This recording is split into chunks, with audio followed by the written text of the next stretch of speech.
shout out. Ito po mga kalingap, gusto ko lang po magkita yung sponsor natin. Kalingap Dumaguete. Salamat po, ha? Kalingap Dumaguete. Kalingap Dumaguete. Baka may Kalingap Davao dyan. So hello mga Kalingap Dumaguete, kumusta kayo? Kumusta ang mga lahat ng Kalingap natin na Team Kalingap? Ayan po, ako po ay nagpapasalamat na accepted na reactor ni Kuya Val Santos Matubang. Salamat sa inyong lahat, salamat sa lahat ng mga viewers.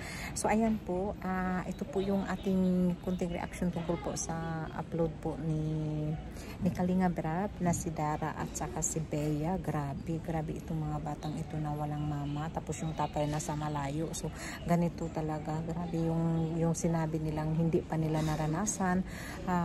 Sobra talaga. At yun pa ang gusto niyang magiging bahay, yung bahay na kagaya kay Trixie. So pabahayan na rin nila ni Kalingap Rab yan at sobrang laking blessing sa kanilang magkapatid. Ayan, at ayun, pinuntahan nga ni Tatay Ruben at ni Kalingap Rab at dinalhan nila ng chocolate at itong si Bea, grabe, nagluto ng saging. So ayan, ito lang ang gusto kong iaano, na nakaka-inspire talaga ang Kalingap dahil ang dami nilang natulungan. So salamat sa inyong lahat ng mga viewers na nandyan kayo, sa lahat ng mga sponsors at sa lahat ng mga followers.